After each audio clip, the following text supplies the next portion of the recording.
आता शिर्डी माझे पंढरपूर ही आरती होईल।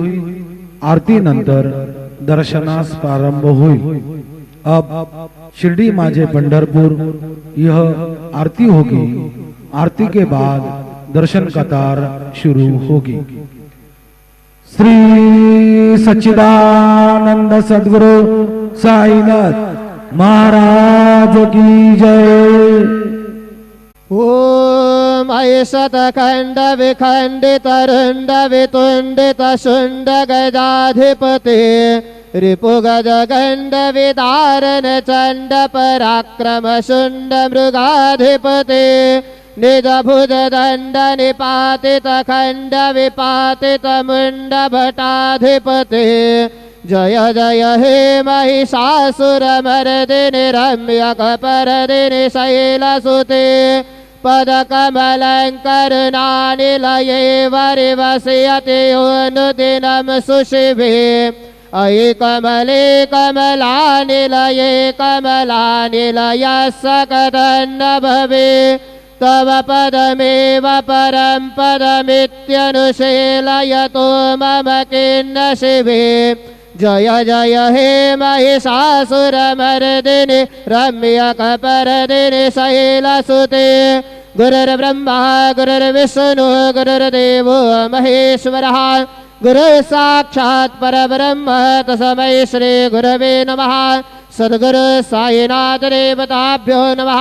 प्रातः पूजनार्थे गन्धाक्षतपुष्पैः सम्पूज्य अतधूपः वनस्पतिर्सोद्भूतो गन्धाढ्यो गन्धोत्तमः आग्रेय सर्वदेवानां धूपोऽयं प्रतिगृह्यताम् धूपमाघ्रापयामि साज्यं च वर्तसंयुक्तमन्निना योजितं मया दीपं गृहाण देवेश त्रैलोक्यतिमिरापः दीपं दर्शयामि दीपानान्तरेण उपहारनैवेद्यं निवेदयामि चतुष्कोणमण्डलं कृत्वा तदुपरि नैवेद्यपात्रं निधाय गायत्रीमन्त्रेण पात्रान् सम्प्रोक्ष्य धेनुमदराम् अमृते कृतय ग्रासमदरां प्रादर्शयेत् सतयन्तवरदेन परिगृह्णामि। ॐ प्राणाय स्वाहा ॐ अपानाय स्वाहा ॐ व्यानाय स्वाहा ॐ उदानाय स्वाहा ॐ समानाय स्वाहा ॐ ब्रह्मणे नमः। मध्ये पानीयं समर्पयामि पुनर्नैवेद्यं निवेदयामि।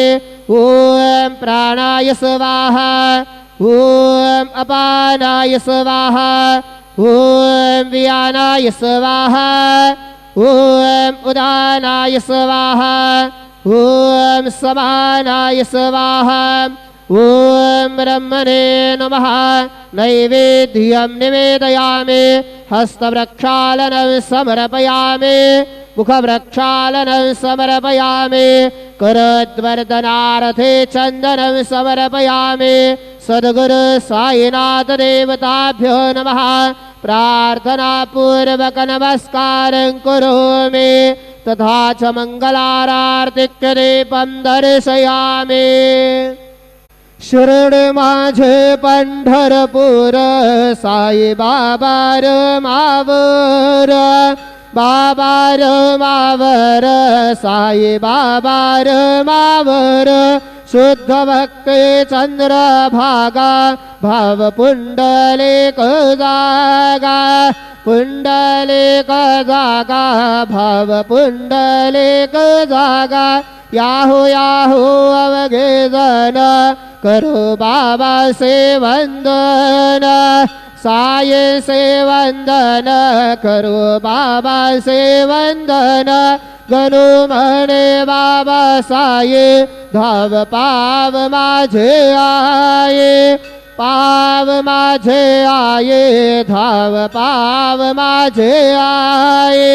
श्री सच्चिदानंद सद्गुरु साईनाथ महाराज के जय।